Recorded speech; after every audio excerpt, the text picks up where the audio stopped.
going to teach you about the congenital heart disease in newborn. So my native language is Hindi.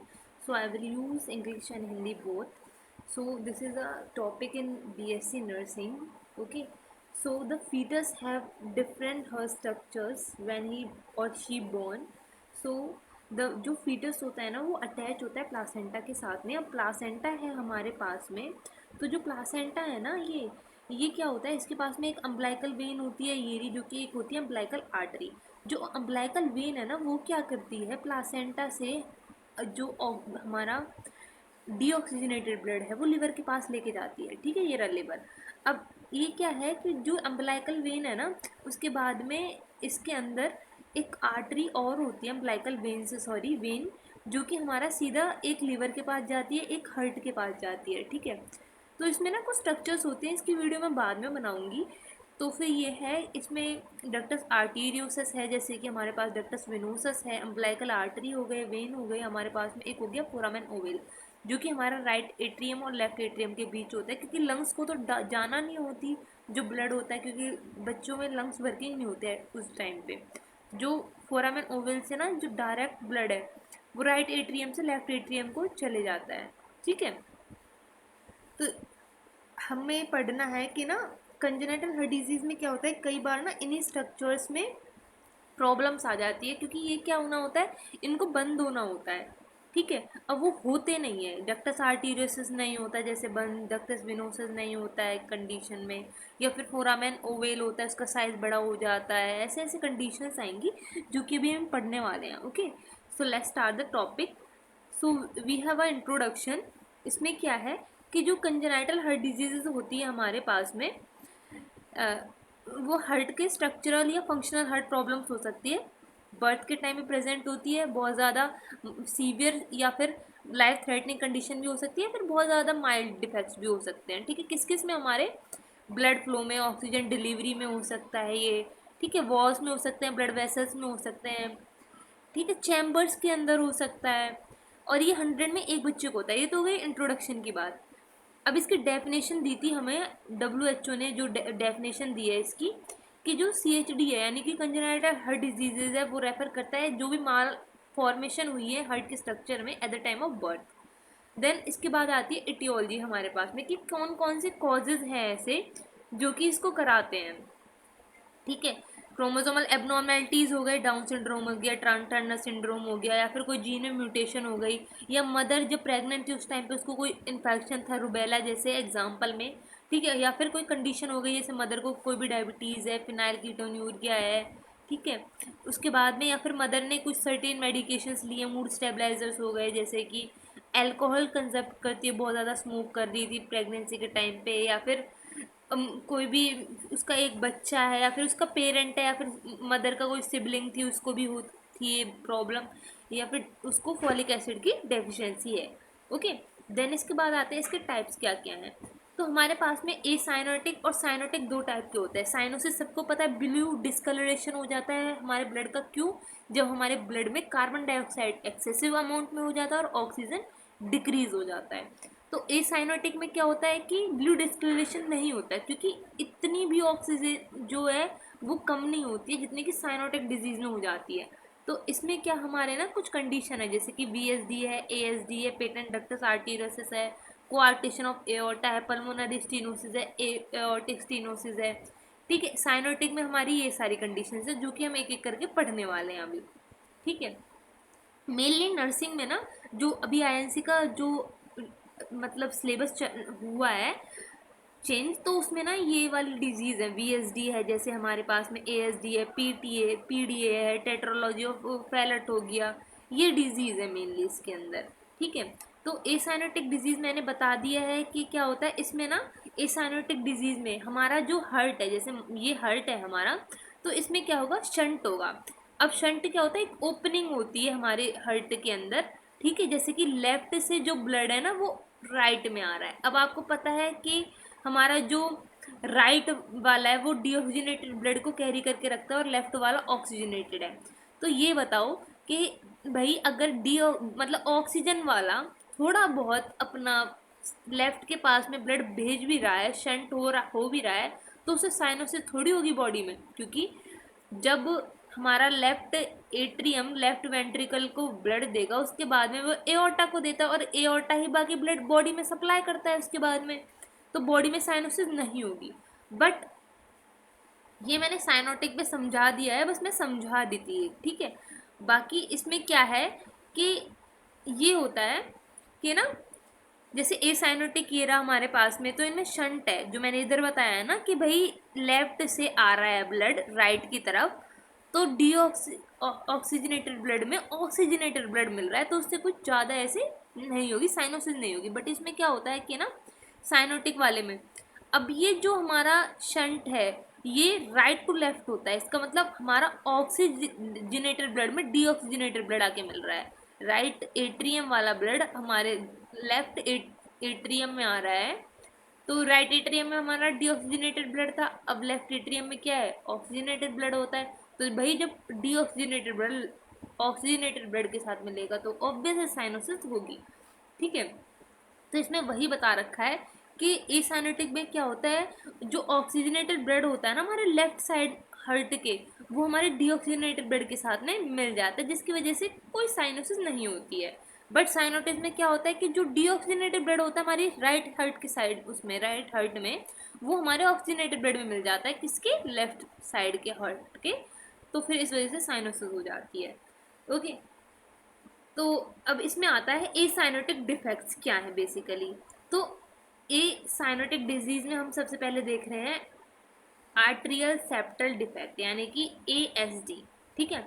अब ASD में क्या होता है कि हमारा ना एबनॉर्मल ओपनिंग होती है हमारे राइट और लेफ्ट एट्रिया के बीच में, जिसकी वजह से क्या होता है कि लेफ्ट एट्रियम को जो ब्लड होता है वो राइट एट्रियम में आके मिल जाता है, ठीक है। यानी कि लेफ्ट एट्रियम से डायरेक्ट वो किस में आ रहा है, राइट एट्रियम में आ रहा है, एक शंट की वजह से, ठीक है।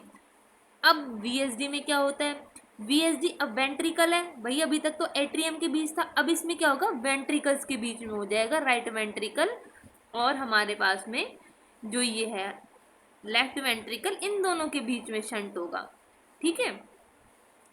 तो उसकी वजह से क्या होगा, हमारा लेफ्ट साइड से राइट वेंट्रिकल में ब्लड आ रहेगा। अब एक बात बताओ भाई, लेफ्ट से राइट में ब्लड आ रहा है, अब क्या होगा उसकी वजह से, इसका जो ब्लड फ्लो है ना वो इंक्रीज हो जाएगा, जिसकी वजह से ना इसका साइज बड़ा हो जाता है, ठीक है।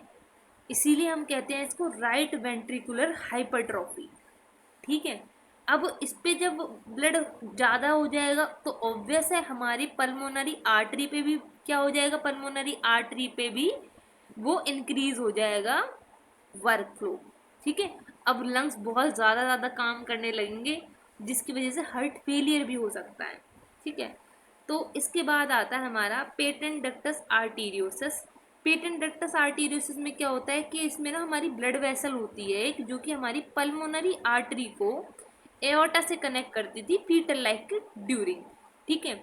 अब वो क्या होती है, वो बंद होना नहीं पाती, मतलब बंद नहीं हो पाती है बर्थ के बाद में भी। डक्टस आर्टीरियोसिस मैंने दिखाया था ना अपनी उसमें शुरुआत में कि डक्टस आर्टीरियोसिस होता है, डक्टस विनोसिस होता है, इनको बंद होना होता है एक टाइम पे, बट वो नहीं बंद हो पाता है, जिसकी वजह से क्या है, एक एबनॉर्मल ब्लड फ्लो होने लगता है एओर्टा के बीच में और पल्मोनरी आर्टरी के बीच में, ठीक है। यानी कि पल्मोनरी आर्टरी से जो ब्लड था हमारा डायरेक्ट, वो किस में जाने लगता है, हमारे एओर्टा में जाने लगता है, ठीक है। इसके बाद आता है हमारे पास में एओर्टिक स्टेनोसिस। स्टेनोसिस क्या होता है, बेसिकली स्टेनोसिस होता है नैरो हो जाना किसी भी ब्लड वेसल का स्टेनोसिस, ठीक है। तो इसमें एओर्टा में क्या हो जाती है, स्टेनोसिस हो जाती है, ठीक है। इसमें स्टेनोसिस हो जाएगा तो क्या होगा, ब्लड ना लेफ्ट जो हमारा वेंट्रिकल है उसमें डिपॉजिट होना शुरू हो जाएगा, ठीक है। तो उसकी वजह से लेफ्ट वेंट्रिकुलर हाइपरट्रॉफी हो जाती है, जिसकी वजह से हार्ट फेलियर भी हो सकता है। इसके बाद आता है पल्मोनरी स्टेनोसिस। पल्मोनरी स्टेनोसिस में क्या होगा, जो पल्मोनरी वॉल्व है, ठीक है, वो नैरो हो जाएगा, ब्लड उसकी वजह से ऑब्स्ट्रक्ट हो जाएगा, राइट वेंट्रिकल में ज़्यादा ब्लड होने लगेगा, ठीक है। तो इसकी वजह से क्या होगा, वेंट्रिकुलर हाइपरट्रॉफी हो जाती है, राइट वेंट्रिकुलर हाइपरट्रॉफी, ठीक है। उसके बाद आता है हमारा कोआर्क्टेशन ऑफ एओर्टा। कोआर्क्टेशन ऑफ एओर्टा क्या होता है कि भाई इसमें ना हमारा हार्ट फेलियर हो सकता है। इसमें ना जो हमारा एओर्टा है वो नैरो हो जाता है, ठीक है, क्वार्टेशन ऑफ एओर्टा में नैरो हो जाता है, ये रहा, ठीक है, ये हो गया, नैरो हो गया इधर से, तो ऐसे हो जाता है, जिसकी वजह से ब्लड फ्लो डिक्रीज हो जाता है, ठीक है। ये कुछ क्लिनिकल मैनिफेस्टेशन है, जैसे मैंने बता ही दिया था कि साइज हर्ट का इंक्रीज हो जाता है वीएसडी में, ठीक है। तो आप इसका स्क्रीनशॉट ले सकते हो ताकि आपको इजी रहे, ठीक है। राइट वेंट्रिकुलर हाइपरट्रॉफी हो जाती है, फीडिंग डिफिकल्टी हो सकती है उसे। ऐसे ही एएसडी वाला पेशेंट है तो कुछ मेडिसिन होती हैं, इनकी कॉमन मेडिसिन होती हैं, बीटा ब्लॉकर हो गए, एंटीकोगुलेंट हो गए, ठीक है। डायग्नोस्टिक इवेल्यूशंस भी सेम होते हैं, ECG, chest X-ray, cardiac MRI, ये सारे आप इसका स्क्रीनशॉट ले सकते हो। उसके बाद आता है साइनोटिक डिफेक्ट। देखो ये बेबी दिख रहा है इसके, आपको पता चल रही होगी कि भाई ब्लू डिस्कलरेशन हो रहा है स्किन का, ठीक है। तो इसमें क्या होता है, सबसे पहले आता है टेट्रोलॉजी ऑफ फेलो। टेट्रो, अब इसमें ना हमारा अभी तक तो हमने पढ़ा था लेफ्ट टू राइट शंट, अब राइट टू लेफ्ट शंट आ गया है, ठीक है। तो अब इसमें 4 कंडीशन होती हैं, कौन कौन सी? एक तो होगा हमारे पास में वीएसडी, वेंट्रिकुलर सेप्टल डिफेक्ट, एक होगा हमारे पास में पल्मोनरी स्टीनोसिस, एक होगा ओवरराइडिंग एओर्टा, मतलब एओर्टा बहुत ज़्यादा काम कर रहा है, एक होगा राइट वेंट्रिकुलर हाइपरट्रॉफी जो कि वीएसडी की वजह से भी हो रही थी और ओवरराइडिंग एओर्टा की वजह से भी हो रही थी। तो ये सब कुछ ना इंटरलिंक्ड होते हैं, ठीक है। अब इसके बाद आता है transposition of the great arteries. इसमें क्या होता है कि हमारा जो एओर्टा पल्मोनरी आर्टरी थी ना, उनके जो फंक्शंस होते हैं वो स्विच हो जाते हैं एक दूसरे से, ठीक है, जिसकी वजह से क्या, पुअर ऑक्सीजनेशन हमारी बॉडी में सर्कुलेट होने लगता है, ठीक है। ट्राइकस्पिड एट्रेशिया, इसमें क्या होता है, इसमें ना जो ट्राइकस्पिड वॉल्व होता है वो एब्सेंट होता है, जिसकी वजह से जो हमारा ब्लड फ्लो होता है हमारे राइट एट्रियम को, जो कि से राइट वेंट्रिकल में, वो नहीं हो पाता है, जिसकी वजह से साइनोसिस हो सकती है और ऑक्सीजनेशन रिड्यूस हो सकता है, ठीक है। इसके बाद आता है टीपीवीआर, जिसमें क्या होता है हमारा पल्मोनरी वीनस रिटर्न, मतलब जो पल्मोनरी वेन होती है जो कि हमारे राइट एट्रियम से कनेक्ट होती है, वो अब क्या हो जाएगा, लेफ्ट एट्रियम से कनेक्ट हो जाएगी, जिसकी वजह से जो ऑक्सीजन रिच वो ब्लड है वो पुअर ब्लड के साथ में मिक्सअप हो जाता है, ठीक है।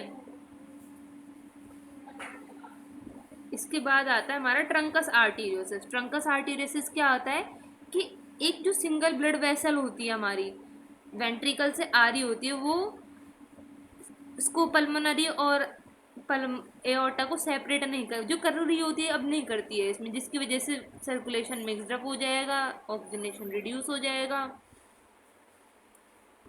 उसके बाद आ जाता है हमारा HLHS, जिसमें इसमें क्या होता है कि जो लेफ्ट साइड ऑफ हार्ट है ना वो अंडर डेवलप्ड होता है, जिसकी वजह से हमारा इनएडिक्वेट ब्लड बॉडी को सप्लाई होता है और ये सब कुछ हो रहा होता है। अब क्लिनिकल मैनिफेस्टेशन में साइनोसिस आ जाएगा, इसका डिज्नी आ जाएगा, उसको वेट गेन में प्रॉब्लम होगी, फटीग हो सकता है, इरिटेबिलिटी हो सकता है, उसको ग्रे स्किन, नेल्स वगैरह, लिप्स हो सकते हैं उसके, क्लबिंग ऑफ फिंगर हो जाएगी टोज वगैरह में। नर्सिंग रिस्पॉन्सिबिलिटीज़ हमारी, आप इसका ले सकते हो प्री ऑपरेटिव और पोस्ट ऑपरेटिव में क्या असेसमेंट हो जाएगा, रेस्पिरेटरी मैनेजमेंट देखेंगे उसका, क्योंकि हार्ट डायरेक्टली हमारे पल्स उससे पल्मोनरी से कनेक्ट होता है ना, तो इस वजह से, ठीक है। न्यूट्रिशनल सपोर्ट देखेंगे, कोई इन्फेक्शन वगैरह, ये सारी चीज़ें देख लेंगे। कंक्लूजन में वही है कि कंजेनाइटल हार्ट डिजीजेस के 2 टाइप्स है, साइनोटिक, ए साइनोटिक, ठीक है, वो भी अलग अलग कंडीशंस में डिफ्रेंशिएट थे। So thank you. और अगर आपको कोई पर्टिकुलर किसी टॉपिक पे एक वीडियो चाहिए ना, ये तो मैंने जनरली जो हमारा MSN का टॉपिक था एक, तो उसमें आता है, मेडिकल सर्जिकल नर्सिंग है हमारे पास में, उसके अंदर जो टॉपिक आ रहा था कंजेनिटल हार्ट डिजीज़, ये मैंने उसके ऊपर बनाई थी। बट अगर आपको पीडियाट्रिक में चाहिए तो आप मुझे बता देना, मैं उसकी भी एक वीडियो डाल दूँगी, इसके लिए आपको कमेंट करना पड़ेगा। Okay, thank you so much for the